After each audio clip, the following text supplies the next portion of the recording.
Buenas tardes, soy Daniel Villegas, director de ELISA Institute. Hoy me acompaña Raquel Jorge Ricart, analista de políticas en el Real Instituto Elcano y consultora de políticas tecnológicas en la Unión Europea. Actualmente, Raquel coordina la agenda de política tecnológica y digital y asuntos globales del Real Instituto Elcano, centrándose en temas tan interesantes y actuales como la diplomacia tecnológica y la gobernanza tecnológica internacional.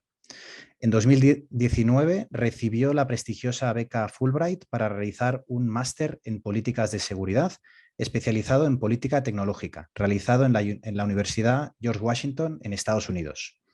Raquel ha trabajado como consultora experta independiente para la Comisión Europea en el mapeo de políticas tecnológicas estratégicas en toda la Unión Europea. A su vez, ha liderado el grupo de trabajo sobre política exterior tecnológica de la Unión Europea en el European Cyber Agora en Bruselas. Entre sus hitos de los últimos años destaca la evaluación de proyectos sobre tecnología e impacto social en el Inter-American Development Bank y apoyó proyectos de políticas públicas digitales en el Berkman Klein Center for Internet and Society de la Universidad de Harvard. A su vez, también trabajó en la planificación de la Estrategia Nacional sobre Tecnología y Orden Global en el Ministerio de Asuntos Exteriores de España y en una consultora con sede en el Reino Unido que trabaja en metodologías de prospectiva para gobiernos e instituciones internacionales. Raquel forma parte de la Younger Generation Leaders Network en la red de líderes europeos, cuyos miembros, para el que no conozca esta red, incluyen ex primeros ministros, representantes de la Unión Europea, personas muy influyentes a nivel público e internacional dentro de la Unión. Por todo ello, entre otras cosas, Raquel ha sido nombrada como una de las jóvenes líderes emergentes de Europa en la lista 35 menores de 35 del Banco Santander y de CIDOP. Raquel, bienvenida. Es un placer tenerte hoy con nosotros. Buenos días, buenas tardes, muchas gracias. Informaros que esta masterclass se realiza en el contexto del Máster Profesional de Analista Internacional y Geopolítico. Como sabéis, 100% online y práctico, doble titulación universitaria de 9 meses de duración y cuya próxima edición ya tiene inscripciones abiertas. Como veremos en esta masterclass, el análisis político es fundamental para el análisis internacional, en compaginación con otras disciplinas como el análisis económico, el análisis social, el análisis de la seguridad internacional, etc. Cada vez se hace más necesario que múltiples profesionales dispongan de conocimientos en análisis internacional, desde periodistas y corresponsales, pasando por analistas políticos como Raquel, o analistas de políticas públicas, analistas económicos, analistas de seguridad, hasta consultores, asesores o funcionarios. Raquel, como analista de políticas públicas, ¿por qué crees que los analistas internacionales son cada vez más solicitados tanto en el sector público como en el privado? Sí, ahí hay un punto muy importante que creo que hasta hace unos años el análisis político y el de políticas públicas se entendían como dos áreas compartimentalizadas en el sentido de que el analista político realizaba análisis de partidos políticos, mapeo de actores, elecciones y demás, y el analista de políticas públicas normalmente se tendía a pensar como una persona que estudió derecho, y creo que ahora lo que ocurre es que está permeando más, los perfiles están cambiando y ya se buscan también personas de ingeniería que luego se especializan en política pública, personas de ciencias sociales que no han estudiado la carrera de derecho, que luego son capaces de seguir la regulación y mirarlo desde una perspectiva más estratégica. Y también depende un poco del sector, pero ya todo tipo de empresas, desde el metalúrgico hasta el de la minería, hasta el financiero y hasta el más convencional y no convencional, ya buscan personas que entiendan tanto la regulación como la política industrial como la parte más estratégica desde un punto de vista más multidisciplinar.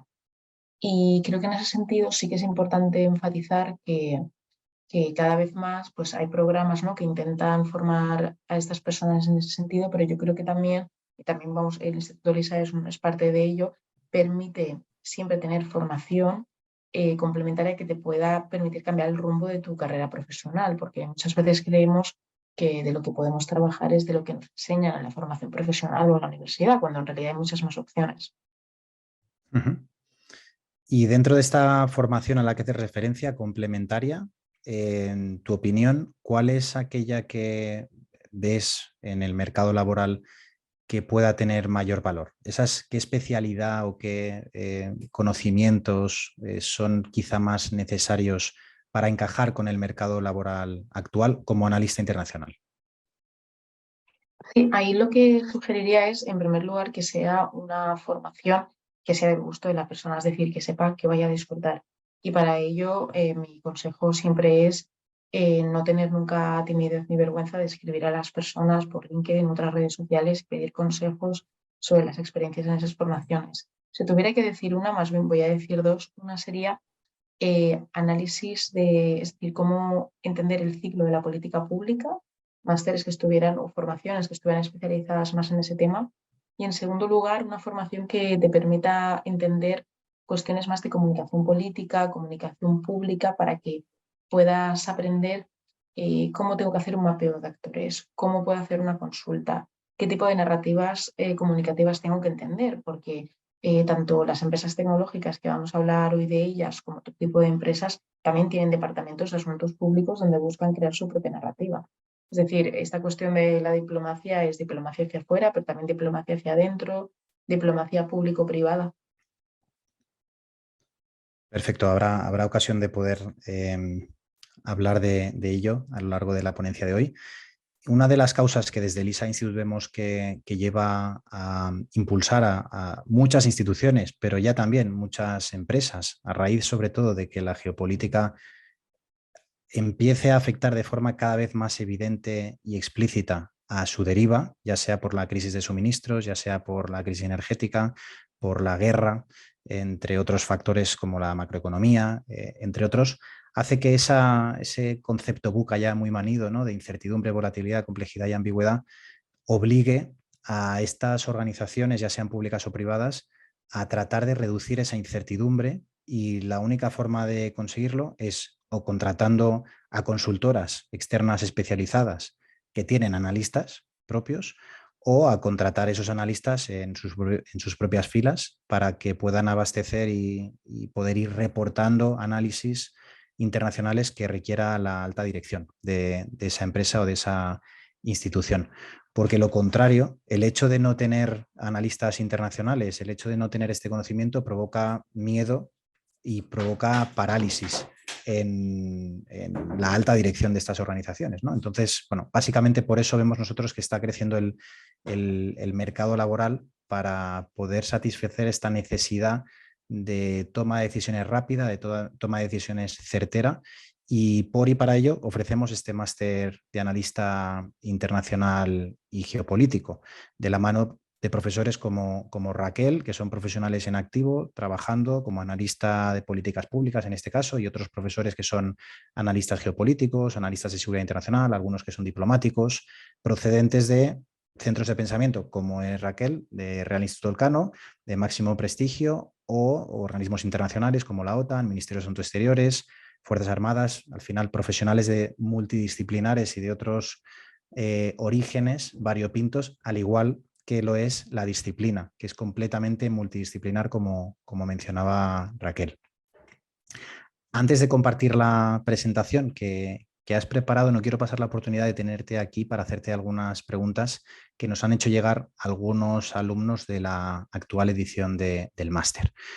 Una de ellas es: ¿qué conocimientos y habilidades clave necesita hoy en día un analista político o un analista de políticas públicas, más allá de lo que ya hemos podido hablar? Creo que habilidades necesita dos en particular. La primera es ser muy ávido y saber, es decir, ser ávido y, como he dicho antes, no tener timidez ni vergüenza en dirigirse a la gente, porque creo que siempre con educación y con humildad las cosas siempre se pueden hacer y conversar. Y en segundo lugar, y este es un punto muy importante, no solamente para el trabajo de analista, sino también para todo en la vida, que es tener mucha autocrítica. Porque justamente hacer un seguimiento de políticas públicas o incluso trabajar en inteligencia económica de asuntos tecnológicos requiere que la información que puedas estar buscando hoy al día siguiente ya sea completamente errónea. No porque lo hayas buscado de manera equivocada, sino porque es probable que esa información haya cambiado o que esa información esté incompleta porque son asuntos que todavía están en la mesa como la primera prioridad, pero son temas que son de actualidad y son cada vez más importantes. Entonces, en ese sentido, yo sugeriría estas dos habilidades. Y en cuestión de competencias, sí que comentaría trabajar más en el análisis de datos, que además es un tema que consiste únicamente en sacarte una formación y ya está, sino que consiste más bien en ir reciclándote profesionalmente, en ir adquiriendo mayores habilidades de análisis de datos y luego dentro del análisis de datos hay muchas variantes. Eso ya dependerá del sector y de la profesión en concreto en la que cada persona esté en ese momento. Y además del análisis de datos también sugeriría otra cuestión, que además son normalmente cursos, no tanto másteres ni formaciones complementarias, son más cursos específicos que no se trabajan tanto en el mundo no anglosajón, pero que en el mundo anglosajón de hecho es la primera asignatura que te enseñan, que es cómo escribir un briefing. Un briefing es básicamente un documento de 1 o 2 hojas en la que tienes que explicar a una persona en concreto o a un equipo en concreto qué mensaje tendría que dirigir para una reunión, para un encuentro, qué tipo de perfiles de biografías y demás. Entonces, ya se aplica en países latinoamericanos, y en España y demás. Pero sí que es verdad que lo que es esa cultura de enseñar este tema, desde un punto de vista formativo, todavía no existe tanto. En efecto, Raquel, lo vemos en cualquier otro perfil de analista que, dependiendo de la formación que haya recibido, adolece de habilidades comunicativas, habilidades de redacción, habilidades de síntesis que le permitan al final comunicar adecuadamente sus análisis, cuando realmente es el fin, ¿no?, de analizarlos. No son un fin en sí mismo, sino que se necesita comunicar para informar, para describir, para influir, para persuadir a los receptores de ese análisis, ya sea un análisis de inteligencia, un análisis internacional, un análisis político o lo que sea, ¿no? Entonces, bueno, en nuestros másteres hay una asignatura específica de redacción de informes y de presentación de informes para tratar de desarrollar esas habilidades que son tan capitales, porque de nada sirve que seas un muy buen analista si luego al final eso solo no consigues tener la capacidad de poder influir en la persona que los tiene que recibir adecuadamente, adaptándolos a interlocutor, porque no es lo mismo escribir para unos que para otros, ¿no? Entonces, en efecto, en el mundo anglosajón nos llevan la delantera por el modelo educativo escolar, básico y secundario y a nivel quizás preuniversitario y también universitario, por el hecho de darle mucha más importancia a lo verbal, a la comunicación y a este tipo de habilidades blandas, soft skills, más que no en España o en países de Latinoamérica. Te quería preguntar también en relación a las habilidades, has mencionado la autocrítica y no sé qué opinas también acerca de las capacidades relacionadas con los sesgos cognitivos, ¿no? A la hora de analizar políticas públicas, cada uno tiene su propia ideología, sus propios sesgos, sus propios esquemas mentales también. Y por tanto, el saber conocerse a sí mismo, que está relacionado con la autocrítica, el tener ese pensamiento crítico con uno mismo, con sus compañeros, con sus jefes y con lo que es objeto del análisis, también tiene que ser complicado, ¿no? El abstraerse de lo que uno piensa acerca de un determinado gobierno, de una determinada política, para poder ser lo más objetivo posible. ¿Cómo consigues abstraerte en tus análisis de la ideología o de tus opiniones? Sí, además esta pregunta es muy interesante porque muchas veces se suele decir que la tecnología es neutral cuando no es neutral. Realmente tiene una dimensión política enormemente importante. En ese sentido, lo que ocurre para abstraerse de esta ideología creo que es justamente tener el valor de decir, vale, vamos a juntar a las personas involucradas con distintos enfoques, distintas ideologías o enfoques sobre el tema y ponerlos a hablar. Y en primer lugar, plantear el estado de la cuestión y luego ya intentar buscar soluciones o recomendaciones que sean del mayor consenso para todas las partes y en cada uno de estos vectores tecnológicos. Ahora, también depende un poco del empleo que cada persona tenga. No es lo mismo trabajar en un think tank donde se pretende buscar un análisis independiente, ¿no?, que busca hablar de todas las partes, o trabajar al servicio del Estado, Y otra cosa muy distinta es, en otro lado, trabajar al servicio de un partido político en particular o de una empresa en particular, cuyos intereses son válidos y legítimos, pero sí que es cierto que hay una brecha ahí importante, ¿no? Que esos tipos de trabajos que te permiten trabajar al servicio del interés público y que además te permiten esa transparencia, ¿no? Esa independencia, y después por sectores cuyos intereses están más marcados y que además de que tienes que pasar por todo ese proceso de abstraerte de esos sesgos para incluso dar una respuesta válida a una empresa, a un partido político, igualmente luego vas a acabar afinándolo a ese enfoque, a esa orientación. Para poder entender mejor tu caso específico, en el Real Instituto Elcano eres la responsable de coordinar la diplomacia tecnológica y la gobernanza tecnológica a nivel internacional. ¿Podrías explicarnos a grandes rasgos cuáles serían o cuáles son tus objetivos y tus prioridades como policy analyst, como analista de políticas? Lo que se suele hacer en el Cano es, el Real Instituto del Cano tiene varias líneas de trabajo. El objetivo principal, la misión del think tank es analizar cómo España se puede posicionar en el mundo, cuál debería ser la política exterior de España y cómo lo que ocurre en el mundo afecta a los actores españoles, sea en política doméstica o política nacional o también en política exterior.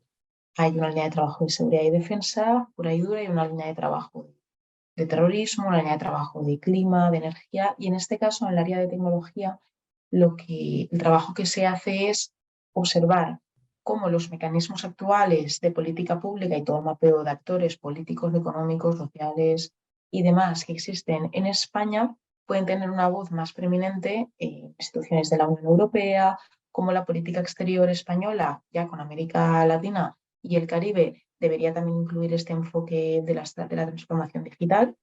Y después, por otro lado, cómo todo el paquete de iniciativas que viene de la Unión Europea afecta a España, a los actores que están ubicados en España, tanto de origen español como de origen español. Por dar un ejemplo, actualmente la Unión Europea está teniendo un diálogo con Estados Unidos a través del Consejo de Comercio y Tecnología, en el que se establecen 10 grupos de trabajo y se observa cuál es el impacto de la tecnología en los derechos humanos, cuál es el impacto de poner en común estándares tecnológicos para evitar ciberataques a infraestructuras críticas. Entonces, todas esas cuestiones actualmente se están debatiendo entre los niveles de la Comisión Europea y la Administración de los Estados Unidos. Lo que se hace, por ejemplo, en ese caso en particular es entender cómo afecta a España y se organizan reuniones privadas, grupos de trabajo y después se hacen publicaciones con recomendaciones siempre pues, de mejora de policy. Muy bien, muy interesante.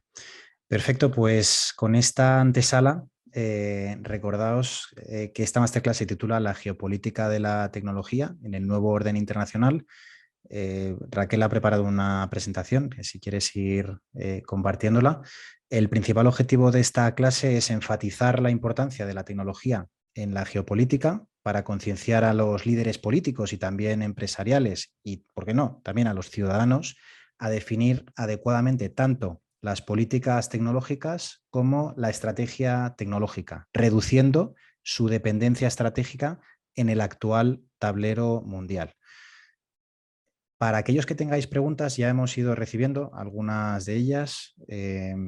Se las plantearemos a Raquel después de que haga su presentación, porque algunas seguramente sean respondidas durante la misma. Y por tanto, Raquel, te doy la palabra y me quedo en un segundo plano.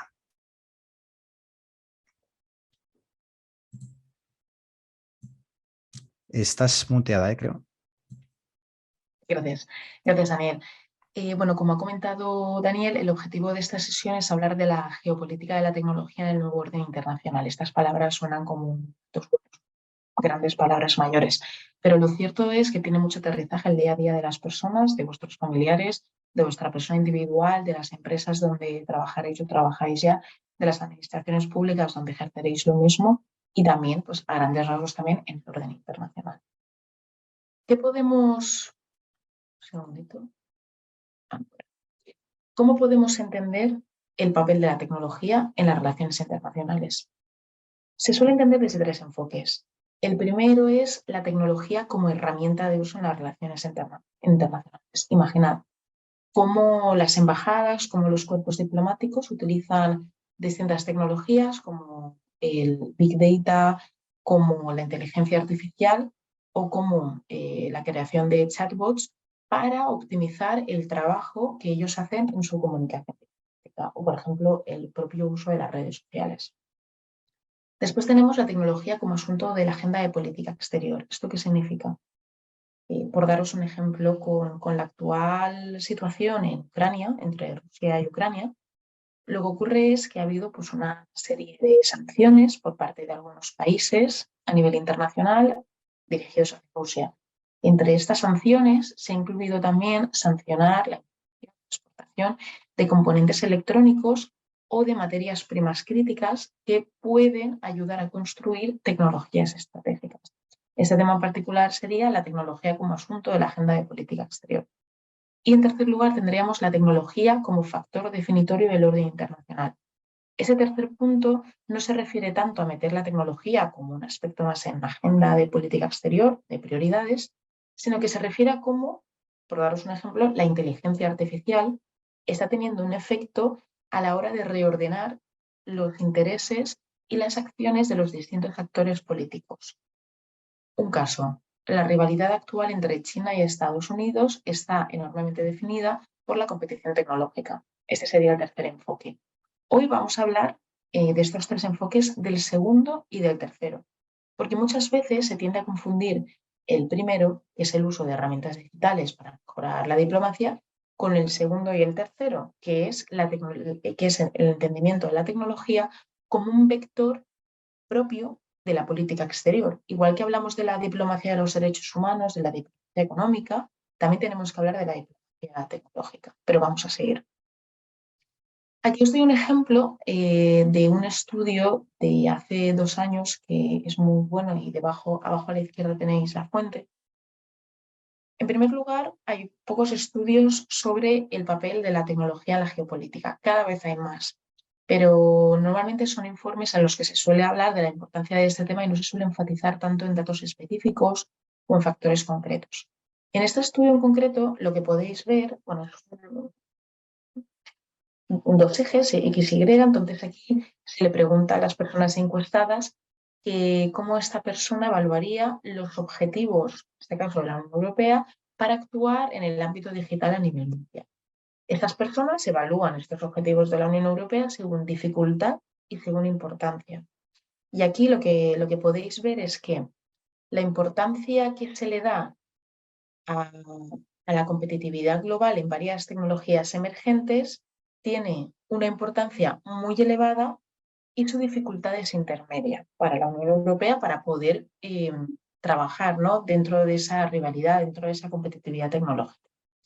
Después aquí tenemos otro punto que es el de los derechos digitales, es decir, cómo ampliar la concepción de los derechos humanos o de los derechos fundamentales hacia el impacto que la digitalización tiene en estos derechos. Por ejemplo, pues la recopilación de datos personales por parte de empresas tecnológicas que no pertenecen a nuestro país y que quizás están recopilando datos personales de los menores de edad o de la orientación sexual o, por ejemplo, del hábito del sueño que una persona tiene para a una empresa X o Y que pueda hacer uso de estos datos. Entonces, aquí lo que podéis ver es que las personas encuestadas no daban tanta importancia a esta cuestión de los derechos digitales, pero sí que veían que era menos difícil de tratar. También tenéis aquí cuestiones como cómo articular un ordenamiento jurídico legal para el uso de tecnologías emergentes en contextos militares. Aquí llama la atención que se le da muy poca importancia, pero sí se apunta a que es el tema más difícil de tratar, porque poner de acuerdo a los países a nivel internacional para que digan en conjunto de qué manera tenemos que limitar el uso de las tecnologías en el ámbito militar, pues ya se puede apuntar que va a ser mucho más complejo que hablar de otras cuestiones que hay en este gráfico. Luego, si nos vamos a los obstáculos, en los obstáculos aquí tenemos que tener varias cuestiones en mente. En primer lugar, cuando hablamos de la tecnología, se tiene que entender como 3 áreas, que no van separadas, pero sí que es importante marcarlas como 3 líneas. La primera es el impacto de la tecnología en la seguridad. En segundo lugar, el impacto de la tecnología en la economía. Y en tercer lugar, el impacto de la tecnología en los derechos. En este caso, lo que se ve es que para que un actor en específico pueda tener una voz preeminente en las relaciones internacionales a la hora de establecer diálogos y consensos pues en agencias de Naciones Unidas o a la hora de hablar de manera bilateral, pues hay ciertas cuestiones que pueden limitar esta acción. Por ejemplo, la falta de una estrategia coherente. Hasta ahora, y de hecho sigue pasando, aunque en menor medida, muchos países han tratado la tecnología como un factor residual, sino secundario, de la política exterior, de la manera de relacionarse con los demás, de la manera de posicionar su país, de la manera de internacionalizar sus activos económicos, de la manera de saber cómo exportar mejor el trabajo que sus empresas estratégicas hacen hacia el exterior. En definitiva, de tener pues, una especie de influencia y también de presencia en terceros países y ser vistos como un país potente a nivel tecnológico. Entonces, hay varias dificultades. La primera, que no hay una estrategia, como he comentado.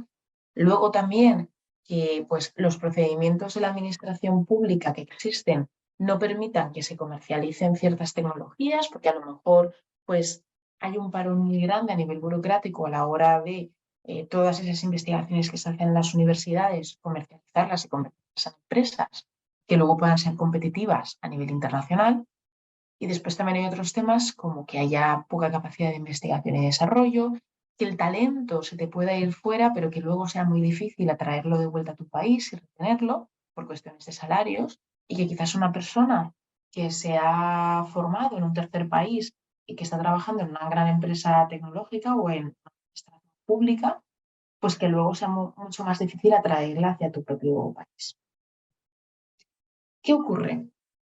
Cuando hablamos de la geopolítica de la tecnología, como veis, no hay una definición específica, pero sí que tiene que ver bastante con lo que acabo de comentar, es decir, cómo tener claros cuáles son los ámbitos de la seguridad en los que la tecnología tiene un efecto. Os voy a dar un ejemplo. ¿Qué ocurriría si hay unos satélites en el espacio exterior controlados por un país A que pues, por falta de seguridad del país B son capaces de acceder a todos los datos personales e industriales que un centro que hay en este país B puede conseguir el país A través de sus datos? Eso sería una cuestión de geopolítica de la tecnología, porque no estamos hablando de que la tecnología es de una región del país, estamos hablando de que un tercer país puede acceder a tus datos. Este es un ejemplo. Luego, en el caso de la economía, no sé si habéis visto en las noticias que está habiendo pues un revuelo bastante importante con los semiconductores, porque los semiconductores son una tecnología crítica que permite construir pues, componentes avanzados, construir vehículos eléctricos que no tienen que ver con la seguridad, pero que sí que tienen que ver mucho con qué país es más potente a nivel económico y qué país será capaz de vender más sus vehículos eléctricos a otros países. En esta cuestión también el saber definir una estrategia articulada, tener unos recursos, tener gente formada para que sepan prever con anticipación este tema, pues también tiene que ver con la geopolítica de la tecnología. Y después también tenemos la cuestión de los derechos. Por daros un ejemplo, aquí en esta diapositiva podéis ver 3 organizaciones, hay muchas más, pero quería destacar algunas de las más relevantes, de las más visibles. Tenemos Derechos Digitales en América Latina, que está ubicado en Chile. Ellos se encargan de hacer seguimiento de las actividades que tanto gobiernos como empresas privadas pueden estar haciendo para vulnerar los derechos digitales. Luego tenemos Access Now, que además de otros trabajos, su línea de trabajo más conocida es supervisar cómo un país, cuando imagínate que hay una jornada electoral o hay un día de protestas en un país, cómo ese gobierno puede bloquear Internet en todo el territorio nacional, de manera que la gente no tenga acceso a Internet ni a la información en redes sociales que le permita saber pues, ¿dónde me puedo encontrar en esta plaza para empezar la manifestación? Y ellos hacen un seguimiento, tenéis informes a nivel público. Y después está EDRI, que es la iniciativa de derechos digitales en Europa. Quería mostrar Access Now, que es como la ONG más conocida internacionalmente de derechos digitales en América Latina, y EDRI, que está ubicada en Europa. Entonces, volviendo a la cuestión de los actores, lo que estamos viendo es lo siguiente. Normalmente en el orden internacional hemos entendido las internacionales como una cuestión de estados, una cuestión de organizaciones de la sociedad civil, que serían, en este caso, estas entre tantas otras.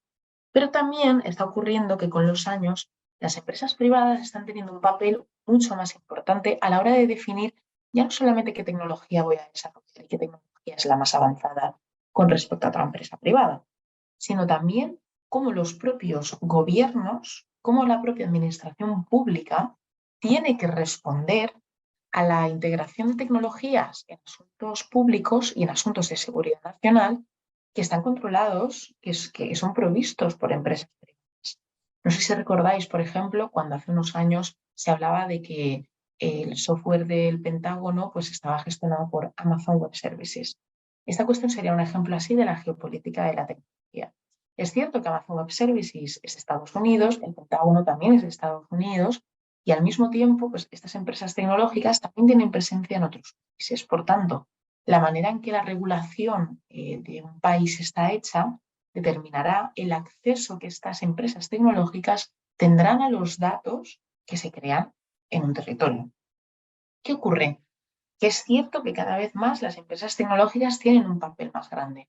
De hecho, podéis mirar en Internet pues, diálogos y consensos como el Paris Cyber Trust, que sería como la declaración de confianza cibernética de París, que fue promovida entre el gobierno de Francia, pero también por varias empresas tecnológicas, y en la que se buscaba establecer un consenso, disculpad porque la diapositiva se pasa sola, en la que en esta declaración de París de confianza cibernética se buscaba establecer un consenso entre las partes, gobiernos y empresas privadas sobre cómo el ciberespacio se debería controlar. Porque imaginad, por ejemplo, que un país hiciera un grupo que no es público, pero que sí está promovido por un país, un grupo con voluntad propia, ataca una infraestructura crítica como todo el sistema de electricidad de un país. Pues en este caso entraríamos a hablar ya del juego de varios sectores de distintos países. Y es este caso, el de la Declaración de París de Confianza Cibernética, un ejemplo de ello, ¿no? Cómo pues, las empresas privadas y los gobiernos intentan hablar conjuntamente pues, para evitar riesgos a la seguridad, garantizar que siga habiendo estabilidad. Pero más allá de esto hay una pregunta. Muchas veces, y también lo podemos hablar a posteriori, se puede considerar que las empresas tecnológicas son actores geopolíticos, pero también otras personas dirán que no lo son. Y aquí os quería poner, podéis ver en la parte superior a la izquierda y a la derecha, dos artículos en donde se habla de ambas opciones. De hecho, es curioso porque si os fijáis, el artículo que hay a la izquierda, el momento tecnopolar, cómo los poderes digitales reconfigurarán el orden global, estuvo publicado en noviembre y diciembre de 2021 por Ian Bremmer, que es el presidente de una de las consultoras de riesgo político más conocidas a nivel internacional, Eurasia Group. Y entonces a la derecha también tenéis, este artículo fue publicado por Foreign Affairs y este artículo a la derecha fue publicado por Foreign Policy. Aquí Stephen Walt, que es un profesor de la Universidad de Harvard, dice que las empresas Big Tech no van a reconfigurar el orden internacional. Y entonces el argumento que da Stephen Walt es que aunque las empresas tecnológicas y la tecnología siga teniendo mucha importancia, todavía los retos más importantes a nivel mundial van a ser la sequía, los flujos de personas, los conflictos armados y demás. Entonces, aquí podéis ver, para que vosotros mismos os podáis articular una opinión, estas dos opiniones. En el caso de Ian Bremmer, de Momento Tecnopolar, sí que defiende que son actores geopolíticos. De hecho, los divide como en tres categorías. Él dice que la primera categoría son las empresas globalistas, tecnológicas, que buscan tener una expansión a lo largo de todos los países del mundo. Este sería el caso de Meta, anteriormente Facebook. Después están los países que son más nacionales o más nacionalistas, que normalmente tienen una relación mucho más cercana con los gobiernos de su país de origen. Este sería el caso de empresas chinas como TikTok o empresas chinas como Huawei. Y también podría ser el caso de Amazon Web Services por la cuestión del Pentágono y la seguridad nacional. Y después tenemos países y después tenemos empresas privadas que son futuristas. ¿Esto qué significa? son empresas que ya hablan de cómo el futuro deberá ser. Aquí, por ejemplo, tendríamos el caso de Elon Musk con pues, todos sus satélites espaciales, los viajes privados a nivel comercial. Que esto, al mismo tiempo, podría tener consecuencias en la basura espacial, es decir, a la cantidad de elementos dispersos que hay en el espacio y de los choques que puede generar pues, satélites, cohetes y demás, y el impacto que puede tener en la seguridad. Imaginad, por ejemplo, que se chocan dos elementos en el espacio exterior y de repente nos quedamos sin GPS en una zona del mundo. Este sería un ejemplo. Entonces, como veis, hay empresas privadas, hay ONGs, organizaciones de la sociedad civil, y indudablemente también hay países y hay Estados miembros. En este caso, podéis ver aquí en la parte inferior a la derecha este cuadro que dice The Clean Network, la red limpia. Fue una propuesta durante la administración Trump en la que se buscaba excluir a los proveedores tecnológicos chinos de dar servicios a Estados Unidos. Esto surgió sobre todo por el rechazo hacia las empresas chinas que existía en ese momento. Ahora ese discurso ha evolucionado, tiene ciertas similitudes, pero ha evolucionado en otras orientaciones. Y lo que buscaba la administración Trump durante ese momento era expandir esta idea de prohibir a las empresas chinas a otros países. Algunos países de la Unión Europea lo aceptaron, como por ejemplo Polonia, sobre todo los países de Europa del Este, que suelen tener un acercamiento más próximo a Estados Unidos. Y en el caso de América Latina, sí que hubo algunos países que también lo promovieron. De hecho, si os interesa, mientras tanto, y luego lo podemos comentar. Y después aquí tenéis, aquí la bandera de la Comisión Europea, la Declaración para el Futuro de Internet. Esta declaración lo que buscaba era promover cómo Internet debía ser gobernado, porque Internet no es un hecho que es regalado, es decir, no es nada que debamos dar por asumido. Dentro de Internet hay toda una serie de capas técnicas que tienen mucho que ver con lo político, porque quien defina, por ejemplo, la capa de los estándares será quien defina que un gobierno pueda levantar la mano y solicitar el acceso a un dato personal de una persona u otra. Y en otro caso, quien defina los estándares podrá decir que no, que Internet es libre, es abierto, es democrático y transparente. Entonces, en este sentido, digamos que el bloque de la Unión Europea y Estados Unidos iniciaron esta propuesta de declaración para el futuro de un Internet abierto, justo y democrático, y hubo países que se unieron. Aquí podéis ver, por ejemplo, Argentina, Albania, Canadá, Colombia, Costa Rica, República Dominicana, Jamaica, Japón, Kenia, Kosovo, Maldivas, las Islas Marshall y tantos otros, Uruguay, Ucrania y demás. Entonces aquí podéis ver un ejemplo de un asunto que es internacional. Entonces, ¿qué ocurre? Que cuando hablamos de la geopolítica de la tecnología, como he comentado antes, la tenemos que entender desde tres perspectivas, desde la perspectiva de la seguridad, de la economía y de los derechos. Aquí he intentado dar algunos ejemplos, como sería el de la seguridad, el uso de armas letales autónomas. Las armas letales autónomas son equipamiento armamentístico que utiliza sistemas automatizados de inteligencia artificial, o no hay intervención humana o apenas lo hay, pero lo que hace es que al arma tú le digas que su función debe ser disparar a todas las personas que llevan un gorro azul. Entonces, esa arma, cuando está activada, buscará e identificará a todas esas personas que lleven un gorro y entonces dispararía, ¿no? Digamos. Este caso es un tema que se está debatiendo actualmente en Ginebra. El movimiento para luchar contra este tipo de armas letales autónomas que no tienen intervención humana fue iniciado por un movimiento llamado Stop Killer Robots, es decir, parad los robots asesinos, un poco una palabra más generalista, ¿no? para captar la atención en su trabajo de incidencia política, y posteriormente ha evolucionado a que los estados que quieran participar en ello puedan debatir y ver cómo estas armas letales autónomas pueden formar parte de una convención de armas no convencionales.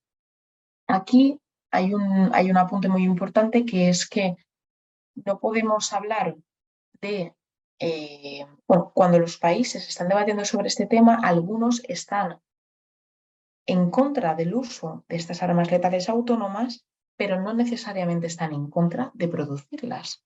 Esto significa que ellos como país A o B permitirían producirlas, no usarlas, pero sí producirlas. Entonces ahí depende un poco de los intereses de cada país. Después tenemos también cuestiones de seguridad civil e infraestructuras críticas, como os he comentado, los satélites, la ciberseguridad. Y después tenemos el caso de la economía, que tiene mucho que ver con la cadena de suministros, la resiliencia del aprovisionamiento, la falta o existencia de semiconductores y, bueno, igual que ocurrió con las mascarillas, que eso sería, por ejemplo, pues, suministro estratégico, también con los semiconductores puede ocurrir, también puede ocurrir con otras tecnologías y materias primas críticas. Y luego tenemos los derechos, que como os he comentado, cada vez más están surgiendo más. En el caso del gobierno de Chile se sacó una primera declaración sobre los neuroderechos, en los que se busca, entre otras cuestiones, evitar o proteger a las personas ante, entre otros casos, incorporar chips en el cerebro pues, para ciertas cuestiones. Luego, el gobierno de España hace un año y medio propuso su Carta de Derechos Digitales, que es vinculante jurídicamente, es una declaración de intenciones, pero sí que es verdad que sirve como un primer paso. Después también en el caso de la Unión Europea está la Declaración de Principios y Derechos Digitales, donde también podéis ver un poco las ideas. Y poco a poco se está intentando influir para que se mire más en perspectiva de derecho. Después también querría comentar un caso que es el de... Sí, vale. Un caso que es el de las tecnologías humanitarias. Para las personas que os interese este tema, pues cuando hablamos de una cuestión humanitaria, normalmente implica, ¿no? Pues una coordinación internacional entre distintos actores. Y en este caso, por ejemplo, aquí a la derecha, este es un ejemplo del proyecto Sentinel. El proyecto Sentinel es un proyecto financiado por distintos actores y entre ellos, para que además se os quede en la mente a nivel mnemotécnico, hubo una parte que fue financiada por una empresa de George Clooney, el actor, que bueno, él creía que era importante abordar este tema. Eh, Aquí lo que ocurrió es que se utilizaban los satélites, o sea, se ponían unos satélites, se aplicaba un sistema de inteligencia artificial y se intentaba identificar de manera rápida qué zonas habían sido destruidas en Sudán durante la guerra civil. Entonces, se utilizaba esta combinación de tecnologías para identificar zonas vulnerables y zonas afectadas. Aquí, como veis, es un tema que es bastante reciente, que está creciendo, pero para aquellas personas que os interese, luego también si queréis lo podemos comentar, pues sí que hay algunas organizaciones que ya están trabajando en este sentido. Luego, ya no podemos hablar únicamente de la geopolítica de la tecnología como una cuestión de seguridad, de economía, de derechos. También es importante hablar tecnología por tecnología. No nos vamos a meter en todas, pero sí que es cierto que es importante apuntar. Como he repetido antes, hay pocos datos. De ahí que tenga sobre todo que apoyarme en datos de la Unión Europea. Me gustaría poder apoyarme en datos de otros países, también los latinoamericanos. En ese sentido, si tenéis fuentes, encantada de conocerlos. En este caso, que es el de la Unión Europea, tenéis aquí, por ejemplo, una tabla donde se explica el grado de dependencia de la Unión Europea en tecnologías tanto de China como de Estados Unidos. Lo que vemos aquí es que la computación de la nube, pues, por ejemplo, Drive, ¿no? O Dropbox, pero también pensándolo en un sentido mucho más de cómo una empresa en concreto utiliza la nube para guardar sus datos, los datos sensibles que puede haber dentro de esa nube. La Unión Europea depende casi en un 93% de Estados Unidos, de las tecnologías que desarrolla Estados Unidos. Después, en cuestiones de 5G, la Unión Europea sí que está bastante avanzada. 5G es lo que permite que tu móvil pues, tenga mayor rapidez, ¿no? A la hora de descargar documentos, a la hora de recibir rápido los mensajes. Entonces, en el caso de 5G, la Unión Europea está muy bien posicionada, Estados Unidos apenas lo está, de ahí que haya poca dependencia en Estados Unidos, y en el caso de China sí que hay empresas también muy avanzadas en este sentido, como por ejemplo Huawei. Después tenemos la cuestión de las tecnologías cuánticas.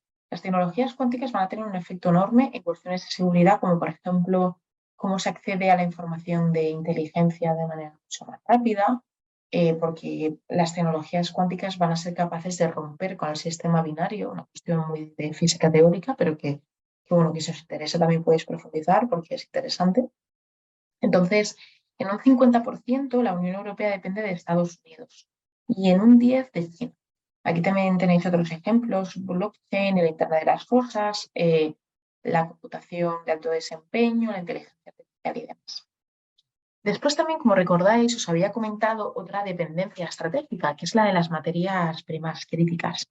En este caso, no podemos entender todas las materias primas críticas como si fueran lo mismo. Lo que debemos hacer es intentar entender su riesgo de suministro. Aquí podéis ver en la diapositiva que esta tabla indica qué materias primas son de alto riesgo, de muy alto riesgo, alto, moderado, bajo y muy bajo riesgo. Entonces, según la aplicación que queramos desarrollar, por ejemplo, queremos desarrollar robótica, pues entonces la robótica depende fundamentalmente de materias primas cuyo riesgo es bajo. Y esto va a facilitar mucho mejor pues, el desarrollo económico y el potenciamiento de sectores como el de las renovables, pues para la competitividad económica de una región. Pero ¿qué ocurre si, por ejemplo, nos vamos a las tecnologías eólicas, como sería este caso en la tercera caja? Se depende mucho de materias primas que son de muy alto riesgo. ¿Esto qué significa? Que el acceso a esas materias primas críticas podrá ser complejo si está ubicado en países con los cuales este país no tiene una relación muy buena o que quizás no tienen pues, los mismos principios políticos y por lo tanto pues, puede tener implicaciones importantes a la hora de garantizar la cadena de suministro. Y aquí también os quería dar el ejemplo de los semiconductores porque los semiconductores no son producidos en el mismo país siempre y también hay distintas fases. Por ejemplo, en la fase de diseño, el país donde más se desarrolla, donde más se diseñan semiconductores es Estados Unidos, pero luego donde se fabrican y donde se juntan todos los componentes es Taiwán. Eso significa que la manera en que cada país necesita relacionarse con Taiwán va a variar y hay también pues, consideraciones como el reconocimiento político o el no reconocimiento político de Taiwán, parte de China, ¿no? Y otras cuestiones que hay que comentar. Después también quería hablar de que ya no es una cuestión solamente de país-país o de región a un país, sino que cada vez más, aunque de manera progresiva, se están institucionalizando pues, espacios de diálogo. Aquí el caso más emblemático sería la creación de la Oficina del Enviado Especial para Tecnología de Naciones Unidas. Este enviado especial, en concreto, lo que busca es fomentar diálogos a nivel internacional entre todos los países de cómo podemos fomentar los derechos humanos digitales, cómo se puede promover la inclusión digital y tantos otros que podéis ver en la página web. De hecho, ahora están haciendo las consultas. Ayer hubo una consulta sobre derechos humanos. Después, además de esta institucionalización que ocurre, por ejemplo, en las reuniones del G7, donde ya hay encuentros única y exclusivamente dirigidos a los ministros que se encargan del área digital y tecnológica, ocurre otra cosa, que es la siguiente. Muchas veces tendemos a pensar que cuando queremos hablar de ciertos temas internacionales, pues se tiene que hacer únicamente a través de los sistemas internacionales actuales, como serían las Naciones Unidas. Lo que ocurre con la tecnología es que se está convirtiendo en un activo estratégico y tan competitivo que ni las organizaciones internacionales tradicionales son capaces de absorberla, ni todos los países quieren absorberla a través de sus espacios. Y de ahí que muchos países busquen trabajar de manera bilateral, de manera multilateral. Ejemplo, el Quad. El Quad es una alianza de seguridad entre Estados Unidos, Australia, Japón e India, en el que los 4 países se juntan para dialogar sobre cuestiones de seguridad y de economía. Y con los años han ido incorporando más acuerdos en ámbitos tecnológicos. Por ejemplo, ¿qué programas de intercambio de estudiantes podríamos hacer entre nuestros países para que se formen en las tecnologías más punteras, que luego vuelvan a nuestro país y que me ayuden a desarrollar la mejor empresa o la mejor tecnología más competitiva? Y después tenemos el caso del Consejo de Comercio y Tecnología entre la Unión Europea y Estados Unidos, en donde hay 10 grupos de trabajo que también tenéis acceso a ellos y se busca pues, hablar de cómo podemos definir mejor la responsabilidad tecnológica la responsabilidad corporativa de las empresas tecnológicas. O cómo podemos coordinarnos para aplicar sanciones hacia Rusia, que de hecho ha sido uno de los resultados más visibles, ¿no?, del Consejo de Comercio y Tecnología entre Estados Unidos y la Unión Europea. Y después, y no por ello menos importante, no puedo incluir una fotografía porque no hay imagen como tal. El 14 de marzo de este año, de 2023, se estableció por primera vez la Alianza Digital entre América Latina y el Caribe y la Unión Europea. Es todavía muy joven, es todavía muy reciente, pero el objetivo es el de establecer diálogos mucho más sostenidos, mucho más estables, más periódicos entre ambas regiones. Es cierto que América Latina y el Caribe no se puede entender como una realidad propia, de ahí que también pues, la disposición de los países y de otros haya cambiado dentro de la Federación Americana, y que eso también lo podemos hablar, pero sí que es interesante porque vemos que las regiones también se están juntando a hablar, es decir, ya no es una cuestión país a país. Después también quería hablar en concreto de la arquitectura internacional de los diálogos en materia de ciberseguridad, porque es posible que sea la tecnología más avanzada en lo que es el diálogo internacional. Aquí podéis ver una tabla, una imagen, donde podéis ver la enorme cantidad de conferencias, procesos de debate, convenciones de derecho internacional, alianzas de comunidades de inteligencia, cooperación policial, regímenes de propiedad intelectual, regímenes de comercio internacional que se están estableciendo en torno a la ciberseguridad. Y después, y finalmente ya para terminar, porque prefiero que tengamos un buen debate, sí que me gustaría reseñar lo siguiente. Hemos hablado de por qué la tecnología importa, hemos hablado de cómo se está dando como un nuevo activo de la geopolítica, también hemos hablado de los sectores que hay, de qué manera bilateral los países se relacionan y también de qué manera multilateral lo hacen.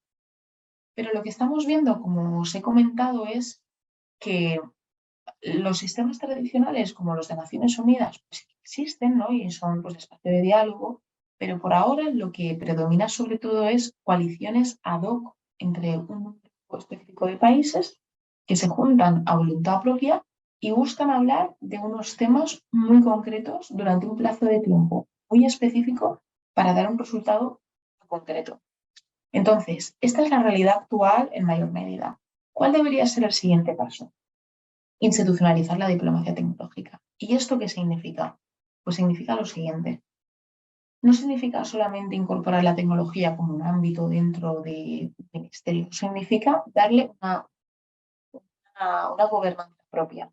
Por ejemplo, Dinamarca ha estado a la vanguardia y ya desde el año 2017 tiene su propia oficina de la embajadora tecnológica. En este caso, por daros un ejemplo, el primer embajador tecnológico que hubo era diplomático, estuvo unos años y luego se fue a trabajar a Microsoft a representar los intereses corporativos de Microsoft en Naciones Unidas. Y actualmente tenemos a una embajadora tecnológica que ha trabajado en el Foro Económico Mundial, que tiene mucha mayor relación con gobiernos y que busca, pues, estructurar una serie de acciones que tienen muchas variables, como os he comentado, seguridad, economía y derechos. También tenéis acceso a su página web. Después tenemos el caso de la Unión Europea. En julio del año pasado, de 2022, por primera vez se configuró un primer marco de diplomacia tecnológica, en el que de nuevo en este documento, que os pongo aquí la foto principal, pues tenéis las ideas generales. Y después Estados Unidos formalizó también la primera oficina del ciberespacio y de política digital dentro del Departamento de Estado, que el Departamento de Estado sería pues, nuestro Ministerio de Asuntos Exteriores. En este caso, lo que pretende hacer esta oficina es tratar, en primer lugar, la responsabilidad internacional ante retos del ciberespacio, por ejemplo, el ciberataque migrante, pero también cómo fomentar una visión de Estados Unidos a lo que significan los derechos digitales en terceros países. De ahí que algunos países están empezando a financiar proyectos de concienciación ciudadana sobre el impacto de la tecnología en sus embajadas en terceros países. O, por ejemplo, que se estén financiando programas para fomentar que haya más emprendimiento startups digitales en un tercer país con enfoque de impacto social. Entonces, esto está ocurriendo ya y también os recomiendo que le echéis un vistazo. Por eso, cuando hablamos de la diplomacia digital, puede sonar como algo muy político, muy gubernamental, pero lo cierto es que no, porque se está creando cada vez más un ecosistema muy grande de empresas, tanto tecnológicas como de empresas y de ONGs, que buscan entrar en este ámbito, buscan recibir financiación y buscan crear las actividades como las últimas que os he comentado. ¿Y por qué este tema importa? Pues porque ya hay varios ejemplos que lo verifican. El primero es el proyecto Sentinel, que buscaba utilizar la inteligencia artificial para detectar mediante imágenes satelitales evidencias objetivas que permitieran apoyar la causa judicial en Sudán del Sur sobre crímenes contra la humanidad. Después también, lo que os comentaba antes de armas letales autónomas, ya un primer informe de Naciones Unidas mostró que se había utilizado en Libia en marzo de 2020.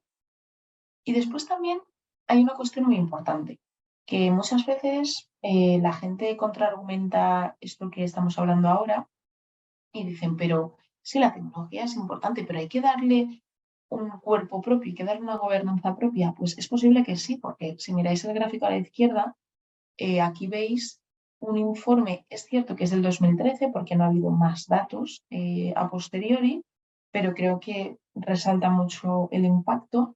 Y aquí se ve el nexo entre la capacidad tecnológica que tiene un país, es decir, la cantidad de ordenadores, la cantidad de tecnologías avanzadas que un país tiene, con su índice de desarrollo. Es decir, ya no solamente una cuestión de seguridad y de economía y de derechos, también es una cuestión de desarrollo humano. Es decir, a más capacidad tecnológica hay una evidencia que demuestra que hay más desarrollo humano. Esto, y esto es muy importante, no significa que la tecnología sea la solución para todas las cosas, porque no lo es. Es una parte más para ayudar a fomentar ese desarrollo. Pero sí que es verdad que puede ayudar a crear, por ejemplo, en zonas rurales, empresas mucho más competitivas en sus barrios, en sus ciudades, en sus pueblos y tantas otras cuestiones. Aquí en esta imagen a la derecha abajo podéis ver varios ejemplos de tecnologías humanitarias. Por ejemplo, cómo utilizar la impresión 3D para hacer casas o, por ejemplo, en campos de personas refugiadas, o cómo utilizar drones para hacer llegar paquetes humanitarios a zonas aisladas donde quizás pueda haber conflictividad. Después, bases de datos donde quizás las ONGs a las cuales pueden recurrir las ONGs, porque quizás tener una base de datos bien segura, cibernéticamente hablando, le puede permitir pues, recopilar de una manera mucho más rápida la información sobre personas con las que está tratando. Y aquí, bueno, en este gráfico tenéis pues, el nivel de uso. Aquí, por ejemplo, podéis ver que el nivel de uso más grande es el de navegación, ¿no? El de monitoreo de los activos pues, que un escenario humanitario específico tiene.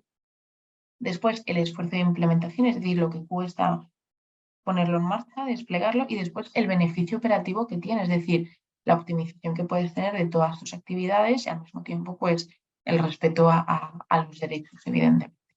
Entonces, en conclusión, vemos que la geopolítica de la tecnología no es un ámbito técnico, sino que tiene implicaciones relevantes en la seguridad, los derechos y también en el posicionamiento de imagen de un país internacional.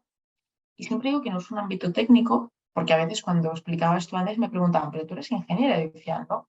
Y siempre decía, yo soy socióloga y politóloga. Lo que pasa es que a medida que han pasado los años, pues ya desde mi primer trabajo me fui especializando en esta temática y ha ido evolucionando y ahora ya me dedico a esto de pleno. Después, es una tarea interministerial, es decir, varios ministerios necesitan hablar de este tema, pero es verdad que necesita un paraguas de coordinación centralizado. Después, las empresas privadas, las ONGs, tienen un papel muy importante en este tema. Y también es importante pasar a una institucionalización de la diplomacia tecnológica. ¿Por qué? Porque, como habéis visto, cuestiones como las sanciones, cuestiones como los semiconductores, cuestiones como que haya cámaras de reconocimiento facial en los barrios donde habitan nuestros familiares y ciudades, tiene pues, un impacto en el riesgo político que es cada vez mayor.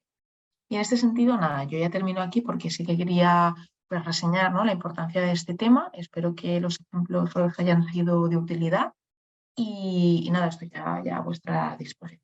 Gracias. Muchas gracias, Raquel. Muy interesante la ponencia, las diapositivas, los gráficos, los ejemplos. Yo creo que ha servido para sentar unas bases muy sólidas y en cierto punto también profundas para ahora abrir el debate, para abrir las preguntas, que hay muchas. Entonces hemos hecho una selección de aquellas que más se han repetido. Como todo el mundo sabe, vivimos en una revolución tecnológica constante. La innovación cada vez es más disruptiva y continuamente vemos avances en inteligencia artificial, energía, computación cuántica, tecnología de doble uso, nanotecnología, ciberseguridad, todas las has mencionado. Borja Guerrero, uno de los asistentes, pregunta cuáles serían las principales tecnologías actuales o políticas tecnológicas a tener en cuenta de cara específicamente a la seguridad y la defensa. Hmm. Pues ahí, mira, yo te sugeriría que si tienes que elegir, hay que elegir. Yo te diría de partida que tienes que tener en cuenta todas. Pero si tienes que elegir, sí que te sugeriría en particular la nube, porque muchas veces no se habla tanto de ella, pero hay que pensar que la nube es donde las instituciones, los gobiernos, las ONGs depositan los datos que están manejando en el día a día. Es decir, yo también tengo una nube en mi trabajo y ahí deposito la información que gestiono en mi trabajo y no la puedo tener en mi ordenador personal. Entonces, la nube es muy importante porque la seguridad de la nube es la que hará que sí o no otro actor pueda acceder a tus datos. Y esos datos pueden ser datos de inteligencia, pueden ser datos de sectores estratégicos, como por ejemplo pues una central nuclear. O, por ejemplo, pues cuántos niños hay en una escuela. Entonces yo te diría la nube y después la nube actualmente, la inteligencia artificial también, porque es importante, porque permite la recopilación de datos de una manera mucho más rápida, más automatizada. Y si tuviera que decir un reto de futuro, diría las tecnologías cuánticas, por lo que he comentado del crack, ¿no? De la ruptura que puede definir, que puede marcar a la hora de permitir un mayor acceso a la información de inteligencia. Tanto en el sector público, gobiernos, instituciones, como en el sector privado, empresas, la tecnología se ha convertido en un valor completamente diferencial. Es una ventaja competitiva, una ventaja geopolítica y también en contextos bélicos, como estamos viendo en las guerras actuales y recientes. A grandes rasgos, ¿qué tipo de estrategias políticas pueden llevar a cabo los estados para poder proteger su independencia estratégica?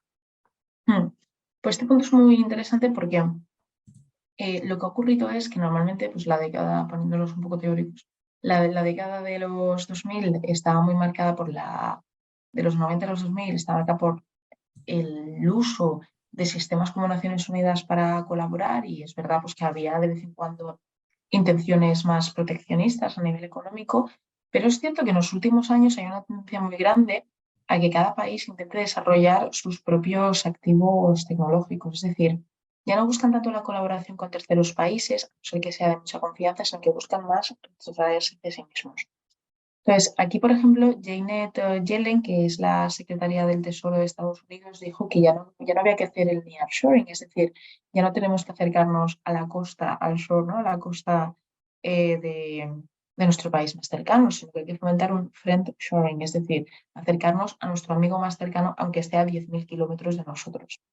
Entonces, creo que hay dos tendencias. Una, está volviendo una tendencia de proteccionismo, que no de autarquía, pero de proteccionismo más importante, con una política industrial mucho más activa, con mayor intervencionismo estatal.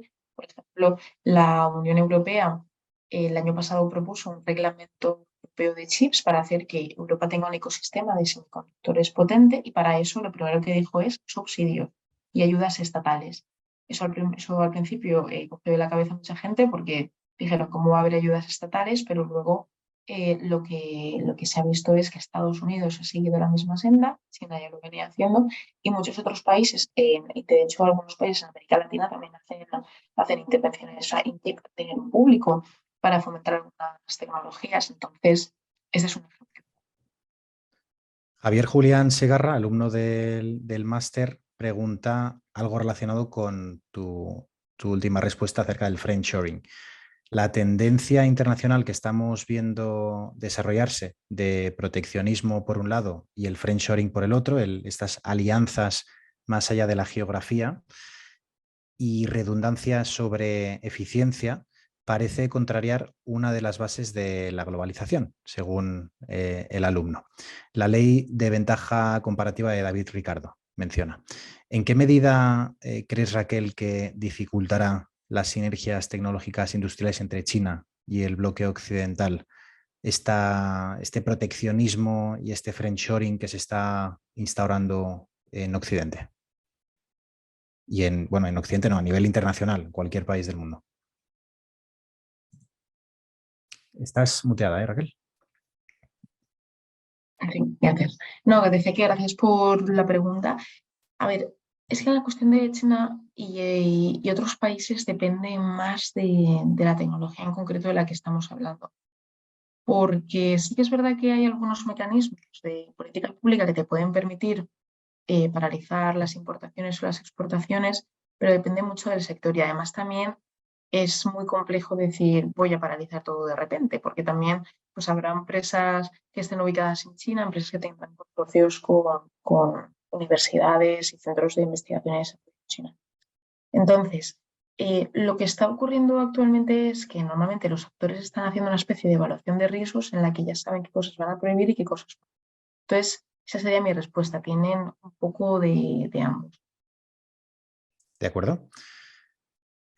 Los rankings suelen ser demasiado reduccionistas y más en un entorno de análisis como el que nos encontramos en LISA Institute, pero por contra ayudan también a entender pues, las prioridades de cada potencia, ya sea regional o hegemónica, y qué prioridad le está dando a cada uno de los vectores, ¿no?, que le permiten ser una potencia regional o una potencia mundial. Si tuvieras que hacer un ranking de la supremacía tecnológica, en tu opinión, y tratando de abarcar todas las tecnologías, que eso es el reto del ranking, ¿en qué orden situarías a las diferentes potencias mundiales a día de hoy? Hmm. Pues, a ver, actualmente los datos se suelen basar en quién hace más publicaciones, en quién tiene las empresas con mayor capacidad de volumen y facturación, pero a grandes rasgos diría que actualmente hay un empate muy importante entre Estados Unidos y China, que si Estados Unidos no trabaja más, acabará siendo China la que tenga la supremacía tecnológica. Y la Unión Europea está haciendo un buen trabajo al intentar posicionarse más, pero está más atrás de lo que muchas veces los datos muestran. Y luego ya depende de algunos países, por ejemplo, pues Argentina tiene muy buenas fintech, que es un sector muy específico, pero sí que es verdad que le ha permitido mejorar bastante. Luego, por ejemplo, Uruguay es muy buena en ciberseguridad, muy buena a nivel público. Y luego Chile pues tiene ahí un papel importante con el litio y las tecnologías verdes. Entonces yo te diría que China y Estados Unidos muy empatados. Si Estados Unidos no trabaja más, acabará siendo China. Y la Unión Europea está en tercero. Y Rusia, no, porque Rusia en verdad lo que ha tenido lo que ha trabajado con mayor empeño ha sido más en las tecnologías convencionales para equipamiento armamentístico, pero luego lo que es tener empresas tecnológicas, tener la mejor inteligencia artificial, tecnologías cuánticas, tampoco hay datos, pero las evidencias que sí que hay públicas sí que apuntan a que tampoco, o sea, que está más atrás. Has mencionado dos variables muy interesantes a monitorizar si queremos ver la evolución de este ranking. Una son las publicaciones científicas y otra es la facturación de las principales empresas tecnológicas, ¿no?, de cada país. ¿Hay alguna variable más que recomendarías a los analistas tener en cuenta para poder determinar la capacidad tecnológica de un país? Sí, bueno, ahí hay un punto muy importante que son las inversiones extranjeras directas, el FDI, ¿no? Que se dice el FDI. Después también cómo son las políticas comerciales de control de exportaciones, es decir, cómo, pues, bueno, pues cómo se controlan las exportaciones básicamente. Después también hay un punto muy importante que es qué productos son de alta tecnología y de baja tecnología, porque no todas las tecnologías tienen impacto en el valor añadido del país. También tecnologías pues, que desarrollar una hace más que desarrollar 10 tecnologías de otro tipo. Entonces, yo ahí os recomiendo mucho que miréis fuentes del Banco Mundial, también que miréis fuentes de, claro, es que depende de la tecnología. Sobre todo que miréis asociaciones regionales o asociaciones internacionales de empresas que ellos suelen tener informes muy completos sobre datos. En una de las infografías has mencionado diferentes organismos o acuerdos internacionales en materia de cooperación internacional en el ámbito tecnológico. Como analista de políticas, ¿qué tipo de actores estatales y no estatales consideras que es más clave monitorizar y analizar relacionados con la geopolítica de la tecnología? Mm. Pues hay un punto muy importante que tampoco he mencionado en la presentación, que es cómo los cuerpos diplomáticos de cada país eh, son o no son capaces de posicionarse mejor en las organizaciones internacionales, claro. Por ejemplo, está la Agencia de Naciones Unidas llamada la Unión Internacional de Telecomunicaciones, donde se están definiendo los grandes estándares que van a marcar luego cómo se van a desarrollar ciertos componentes tecnológicos. Al principio se veía como algo muy técnico, de ahí que haya muchas comisiones técnicas de personas especializadas en un ámbito más especialista, ¿no?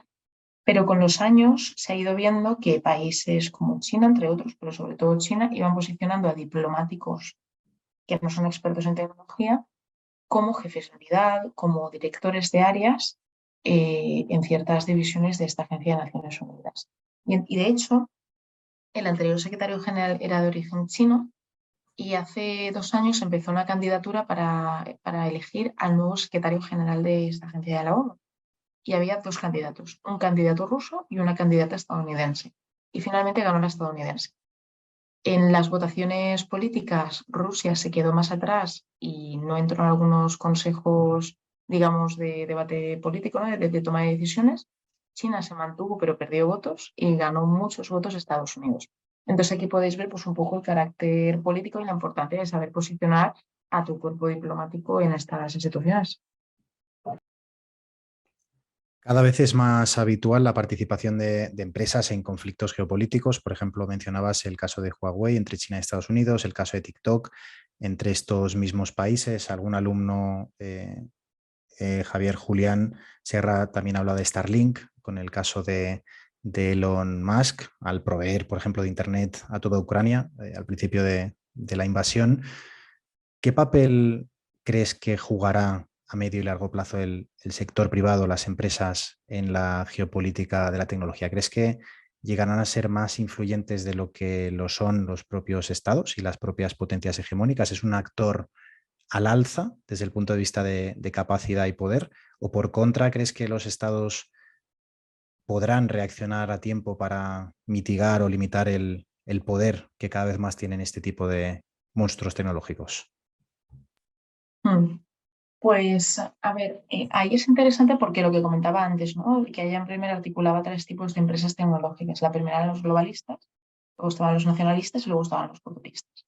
Si nos metemos sobre todo en los globalistas y en los nacionalistas, ahí vemos diferencias a la hora que tienen de actuar en conflictos internacionales y también a la hora de participar en, pues, en diálogos internacionales que no requieren guerra ni conflicto, sino simplemente tiempos de paz donde te puedas hablar. Entonces, ahí lo que se suele ver es que son las empresas globalistas las que suelen fomentar este tipo de diálogos y participan, ¿no? De hecho, por ejemplo, reitero mucho Microsoft por nada, porque es la empresa más activa, ¿no? En estas cuestiones de geopolítica tecnológica. Tiene una oficina en Naciones Unidas para ver cómo con sus servicios pueden promover los objetivos del desarrollo sostenible. Y luego también tiene un programa de defender la democracia, de luchar contra la desinformación, también Google lo tiene. Entonces, hay como esta parte, ¿no? En tiempos de paz son más las globalistas. Y luego en tiempos de guerra, pues hay un poco de combinación. Porque vamos a hablar ahora del caso de Ucrania, pues muchas empresas ayudaron al gobierno directamente a exportar todos los datos personales y personales que había en el país a un espacio seguro fuera del territorio ucraniano, de manera que si aunque entraran soldados en el país, pudieran acceder a todos los centros de datos son literalmente espacios físicos, son almacenes donde hay, máquinas, hay como equipamiento que tú lo tocas y está muy caliente porque está todo el rato procesando, que ahí no tienes el dato con la mano, pero si tú accedes a nivel informático, tienes acceso a todos los datos personales que están recopilados en ese centro de datos. Entonces se buscaba exportar fuera del país. Y ese es un ejemplo que, por ejemplo, ese ejemplo lo hizo Amazon. Luego también está el caso de Huawei, que ayudó a algunos ayuntamientos locales en Ucrania a proteger mejor su ciberseguridad. Luego también hay otros casos como la llegada de paquetes humanitarios y la supervisión de los mapas, ¿no? Por ejemplo, a través de los satélites para ver pues, qué zonas estaban destruidas y qué no.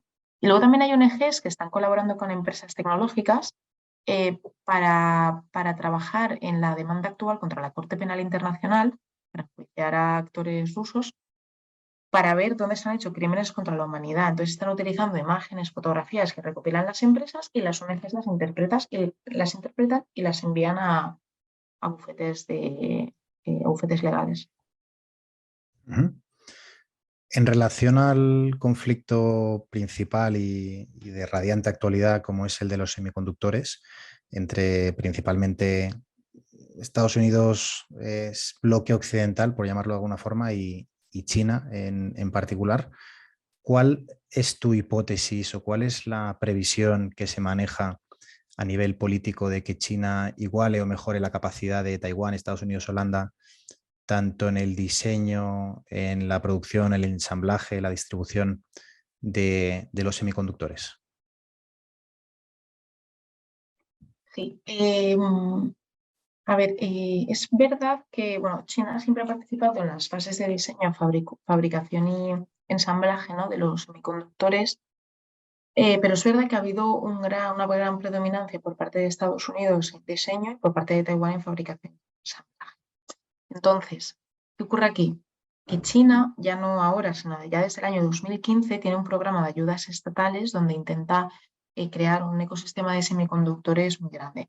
La cuestión es que ya no es tanto si produces más o menos, la cuestión es si eres capaz de producir el semiconductor más avanzado, porque no todos los semiconductores son iguales, hay semiconductores, o sea, va por nanómetros, es decir, es el tamaño del semiconductor. Entonces, pues a más pequeño mejor. E incluso países como Japón, que también tienen bastante desarrollo de semiconductores, pues sus nanómetros no son igual de grandes que los taiwaneses. Entonces, en este caso, los chinos están, o sea, la población china, las empresas chinas están teniendo este problema, que aunque están desarrollando los nanómetros no llegan a ser todavía tan pequeños en los chips y además también en semiconductores hay otra cuestión. Hay dos tipos de arquitectura, más a nivel técnico. Está la arquitectura abierta, que es de licencia libre, a la cual tú puedes acceder si quieres crear una empresa, y la arquitectura privada. Normalmente la arquitectura privada suele provenir de empresas estadounidenses. Y recordemos que Estados Unidos lidera buena parte del diseño. Eso significa que la arquitectura, la masa madre del semiconductor, su licencia está privatizada. Por tanto, a quien tiene que recurrir China si no desarrolla su propia arquitectura es Japón, por ejemplo, a las empresas que hay alrededor de SoftBank. Entonces, pues aquí también es difícil, ¿no? Porque en semiconductores, al ser una cadena de valor tan distribuida, un único país no puede desarrollar todo. O sea, se necesita que haya pues cierta cooperación entre las distintas regiones. Es decir, que aunque China desarrolle, aún así va a tener que seguir dependiendo de otros. Por tanto, no puede un país desarrollar su propio modelo y ya está. Inclusive aunque finalmente se cumpla esa posible invasión y control de China de la isla de Taiwán, ¿crees que aún así la interdependencia obligaría a que estén condenados a entenderse, ¿no? Bueno, esa es una pregunta yo creo un poco compleja, porque primero habría que ver si es factible esa posible invasión, pero vaya, que en este caso, ¿no? Simulado, pues lo que se podría decir es, a ver, sería muy difícil, evidentemente, porque se accede al país y lo monopoliza, va a tener acceso a las fábricas, eso está claro. También es verdad que ahora ha habido una cosa, bueno, en los últimos años, de vez en cuando las fábricas de semiconductores de Taiwán reciben ciberataques por parte de actores terceros que normalmente se suelen asignar a actores ubicados en territorio chino por su IP, por el protocolo de Internet. Entonces, Estados Unidos está haciendo ciberejercicios con las fábricas de semiconductores y el gobierno taiwanés para enseñarles a cómo defender sus servicios y para que no se les robe propiedad intelectual ni se les bloquee el suministro. Ujú. Vamos acabando ya, que ya estamos cumpliendo con el tiempo, aunque hay algunas preguntas más, o sea que nos tocará repetir con otra masterclass para poder abarcar todos los temas. Nos consta que esta masterclass están asistiendo varios altos representantes y diputados de algunos países, tanto de Europa como de Latinoamérica. ¿Qué podrías decirles para concienciarles de la importancia de invertir estratégicamente en políticas tecnológicas? Sí, pues como he comentado en la última parte de las conclusiones, que no perciban este tema como una cuestión técnica. En muchos países este tema ya se está viendo como una cuestión de política interna, como una cuestión de política comercial, de política en derechos, cada cual el enfoque que priorice o que vea más conveniente en su escenario temporal. Y que en ese sentido, por daros un ejemplo, porque es el que tengo más próximo, en la Unión Europea se están realizando formaciones donde se recurren a expertos externos para que les formen sobre este tema. En este caso, muchas personas, yo entre ellas incluida. Entonces, o sea, creo que el primer punto es, en primer lugar, recibir una formación ad hoc sobre el tema y después, desde dentro, intentar institucionalizar este tema y hablarlo con distintos ministerios, porque no es una cuestión de un único ministerio, es una cuestión tanto del Parlamento como también de los ministerios. Y también es muy importante generar concienciación social, porque creo que muchas veces cuando algún compañero vuestro abre una aplicación, sea Instagram o sea TikTok, no voy a decir ya ni siquiera de qué país, lo abre, se están recopilando datos. Y son datos de menores de edad, son datos de patologías del sueño, son datos por ejemplo, pues cuán rápido escribes el teclado o qué tipo de palabras utilizas, si eres más agresivo o menos. Entonces, en ese sentido, a veces ciertas tecnologías están llevando a cabo pues, unas decisiones que están fuera de la capacidad humana y que son automatizadas y se dan a otras organizaciones. Ujú. Y una última pregunta relacionada con este tema de un alumno del máster de Ozone que pregunta cómo colaboráis y os coordináis los public policy makers, es decir, los que hacen las políticas y aquellos que os dedicáis al análisis de las políticas públicas. ¿Cómo podéis colaborar y cooperar para que la ley y las políticas al final sean las más adecuadas? Mm. Pues es un tema muy bueno porque eh, tiene su complejidad, evidentemente, porque hay que surfear, ¿no? Como se dice, entre las prioridades del corto plazo y las del largo plazo. Entonces, ese tema sería más de largo plazo, aunque el impacto es muy cercano. Y después lo que se suele hacer son grupos de trabajo, hacer recomendaciones de mejora. Y claro, no, o sea, no siempre es fácil, la verdad, para ser honesta. Pero creo que o sea, creo que no hay que buscar llegar al objetivo máximo de crear un primer marco de diplomacia tecnológica. Creo que hay que ir paso a paso, pero siempre con esa mirada puesta en ese ámbito. Entonces, ¿qué se hace? Pues se hacen informes, se crean, en el caso en el que yo trabajo mucho en temas de relaciones Unión Europea-América Latina, entonces, pues se hacen formaciones, que es lo que he comentado antes, también se realizan encuentros, se realizan diálogos, invitar representantes políticos, a parlamentarios, a personas funcionarias, y se les invita a trabajar y a dar ideas sobre cómo se podría mejorar este tema. Entonces, para mí ese sería un poco el primer paso como en todos los temas. O sea que si hay alguien aquí interesado, vamos, yo soy poder entrar en contacto y poder presentarlos a quienes consideréis. Perfecto. Pues hay bastantes preguntas del máster al que hemos hecho referencia. Si ofrecemos becas, entonces esta la respondo yo, Raquel. Sí, ofrecemos múltiples becas para los másteres universitarios de LISA.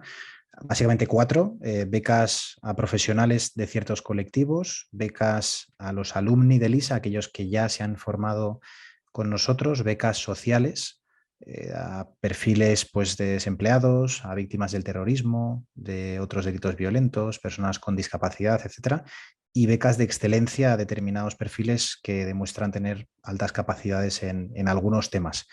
Como no es el objeto de la masterclass, si os parece, aquellos que tengáis dudas sobre esto, nos escribís a contacto@lisainstitute.com con vuestra consulta y el equipo de coordinación académica os asesorará e informará de todo ello. Perfecto, pues sintiendo mucho, tenemos que dejarlo aquí. Esperamos que la masterclass de hoy haya ayudado a entender mejor la importancia de que los países tengan una industria tecnológica fuerte para reducir su dependencia tecnológica de otros países, especialmente si estos son rivales o enemigos. La independencia estratégica es clave y al igual que la falta de recursos energéticos ha provocado pobreza y desigualdad entre los países, cada vez será más evidente que la falta de independencia tecnológica subyugue, avasalle a los países, como estamos viendo en estos meses y últimos años. Como comentaba Raquel en esta última parte, los países que no hagan los deberes dependerán de aquellas potencias tecnológicas que más innoven, que controlen la producción tecnológica o que dispongan del mejor talento humano y científicos y recursos para acabar imponiendo sus propios estándares, sus propias normas. Y como hemos comentado en esta masterclass, para poder hacer frente a estos retos mayúsculos se necesita una estrategia de décadas y pactos de Estado estables que permitan un desarrollo permanente de esas políticas que explicaba Raquel en su presentación. No sirve de nada el electoralismo cortoplacista, sino una altura de miras, como apuntaba Raquel, como para poder planificar y actuar en el más corto plazo si realmente queremos ser alguien o hacer algo o poder defendernos decentemente en el medio y en el largo plazo. Así que muchas gracias Raquel, en nombre de todo el equipo, en nombre de toda la audiencia, por permitirnos llegar a estas conclusiones tan importantes, tan clave, tan actuales en los tiempos que corren y por compartirnos también tu análisis. Muchísimas gracias por tus aportaciones. Muchísimas gracias a todas las personas que habéis venido y en especial a Lisa Institute y a Daniel Yamark. Y nada, en caso de que alguien quisiera el contacto, está accesible en la página del Real Instituto Elcano. Muchas gracias. Muchas gracias a todos. Nos vemos en la próxima masterclass. Que tengáis un buen día, cuidaos mucho y hasta pronto.